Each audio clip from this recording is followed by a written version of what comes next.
السلام علیکم دوستو، ایک بار جبرائیل علیہ السلام نبی کریم صلی اللہ علیہ وسلم کے پاس آئے تو آپ صلی اللہ علیہ وسلم نے دیکھا کہ جبرائیل علیہ السلام کچھ پریشان ہے۔ آپ صلی اللہ علیہ وسلم نے فرمایا جبرائیل کیا معاملہ ہے کہ آج میں آپ کو غمزدہ دیکھ رہا ہوں؟ تو جبرائیل علیہ السلام نے عرض کی، اے محبوب، کل میں اللہ پاک کے حکم سے جہنم کا نظارہ کر کے آیا ہوں، اس کو دیکھنے سے مجھ پہ غم کے آثار نمودار ہو رہے ہیں۔ نبی کریم صلی اللہ علیہ وسلم نے فرمایا کہ جبرائیل مجھے بھی جہنم کے حالات بتاؤ۔ جبرائیل نے عرض کی، جہنم کے کل 7 درجے ہیں اور ان میں سے جو سب سے نیچے والا درجہ ہے اللہ ان میں منافقوں کو رکھے گا، اس سے اوپر والے 6 درجے میں اللہ تعالیٰ مشرک لوگوں کو ڈالیں گے، اس سے اوپر 5ویں درجے میں اللہ سورج اور چاند کی پرستش کرنے والوں کو، عبادت کرنے والوں کو ڈالیں گے، 4تھے درجے میں اللہ پاک آتش پرست لوگوں کو ڈالیں گے، اور 3رے درجے میں اللہ پاک یہود کو ڈالیں گے، 2 درجے میں اللہ تعالیٰ عیسائیوں کو ڈالیں گے۔ یہ کہہ کر جبرائیل علیہ السلام خاموش ہو گئے تو نبی کریم صلی اللہ علیہ وسلم نے پوچھا، جبرائیل آپ خاموش کیوں ہو گئے؟ مجھے بتاؤ کہ پہلے درجے میں کون ہوگا؟ جبرائیل علیہ السلام نے عرض کیا کہ اے اللہ کے رسول، پہلے درجے میں اللہ پاک آپ کی امت کے گناہگاروں کو ڈالیں گے۔ جب نبی کریم صلی اللہ علیہ وسلم نے سنا کہ میری امت کو بھی جہنم میں ڈالا جائے گا تو آپ بے حد غمگین ہو گئے اور آپ نے اللہ کے حضور دعائیں کرنا شروع کر دی۔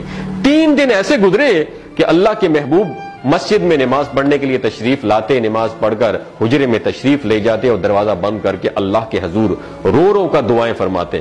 صحابہ حیران تھے کہ نبی کریم صلی اللہ علیہ وسلم پر یہ کیفیت کیسے طاری ہوئی ہے، مسجد سے حجرے جاتے ہیں، گھر بھی تشریف لے کر نہیں جا رہے۔ جب 3را دن ہوا تو سیدنا ابو بکر صدیق رضی اللہ تعالیٰ عنہ سے رہا نہیں گیا، وہ دروازے پر آئے اور دستک دی اور سلام کیا، لیکن سلام کا جواب نہیں آیا۔ آپ روتے ہوئے سیدنا عمر رضی اللہ تعالیٰ عنہ کے پاس آئے اور فرمایا کہ میں نے سلام کیا لیکن سلام کا جواب نہیں پایا، لہٰذا آپ جائیں، ہو سکتا ہے آپ کو سلام کا جواب مل جائے۔ آپ گئے تو آپ نے 3 مرتبہ سلام کیا لیکن سلام کا جواب نہ آیا۔ حضرت عمر رضی اللہ تعالیٰ عنہ نے سلمان فارسی کو بھیجا لیکن پھر بھی سلام کا جواب نہیں آیا۔ حضرت سلمان فارسی نے واقعے کا تذکرہ حضرت علی رضی اللہ تعالیٰ عنہ سے فرمایا۔ انہوں نے سوچا کہ جب اتنے عظیم شخصیت کو سلام کا جواب نہیں ملا تو مجھے بھی خود نہیں جانا چاہیے، بلکہ مجھے ان کی نور نظر بیٹی حضرت فاطمہ رضی اللہ تعالیٰ عنہا انہیں اندر بھیجنا چاہیے۔ لہٰذا آپ نے حضرت فاطمہ رضی اللہ تعالیٰ عنہا کو سب احوال بتا دیا۔ آپ حجرے کے دروازے پر آئیں، ابا جان السلام علیکم۔ بیٹی کی آواز سن کر محبوب کائنات اٹھے، دروازہ کھولا اور سلام کا جواب دیا۔ ابا جان، یہ آپ پر کیا کیفیت ہے کہ 3 دن سے آپ یہاں پہ تشریف فرما ہے؟ نبی کریم صلی اللہ علیہ وسلم نے فرمایا کہ جبرائیل نے مجھے آگاہ کیا ہے کہ میری امت بھی جہنم میں جائے گی۔ فاطمہ بیٹی، مجھے اپنی امت کے گناہگاروں کا غم کھائے جا رہا ہے اور میں اپنے مالک سے دعائیں کر رہا ہوں کہ اللہ ان کو معاف کر دے اور جہنم سے بری کر دے۔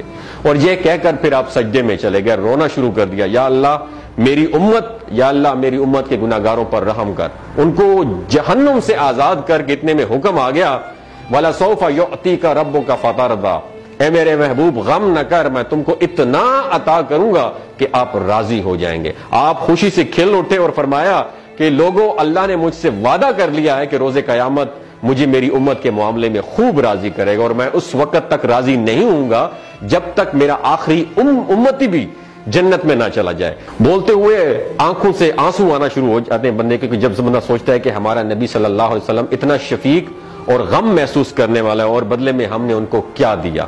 آپ کا 1 سیکنڈ اس ویڈیو کو دوسرے لوگوں تک پہنچانے کا سورس ہے۔ میری آپ سے عاجزانہ اپیل ہے کہ لا حاصل اور بے مقصد پوسٹیں ہم شیئر کرتے رہتے ہیں، لیکن آج اپنے نبی کی رحمت کا یہ پہلو کہیں ہم سے مس نہ ہو جائے۔ ایک شیئر کر کے اپنا حصہ ضرور ڈالیے گا، کیا پتا کون گناہگار پڑھ کر راہ راست پہ آ جائے اور دوسروں کو تھوڑی سی ہدایت مل جائے۔ کہنے کا مقصد یہ ہے کہ ایک نبی ہمارے لیے اتنا غم خوار ہے اور ہم یہاں بیٹھ کے اس کی امت کے اوپر اتنے مظالم ڈھائے جا رہے ہیں، ہمارے فلسطینی بھائیوں پہ اتنا ظلم کیا جا رہا ہے، لیکن ہم ٹس سے مس نہیں ہو جا رہے۔ آج ہمارے پاس اگر تلواریں ہوتی تو ہم تو بالکل سوچنا ہی ختم کر دیتے، لیکن آج ہمارے پاس میزائل ہیں، آج ہمارے پاس ایٹم بم ہے، لیکن پھر بھی ہم بے حس بنے ہوئے ہیں۔ اللہ تعالیٰ ہمیں ہدایت نصیب فرمائے، اللہ تعالیٰ ہمارے لیے آسانیاں پیدا فرمائے اور اللہ تعالیٰ ہمیں نیک کام کرنے کی توفیق عطا فرمائے۔ اپنا اور اپنے ساتھ رشتوں کا خیال رکھیے گا۔ اللہ حافظ۔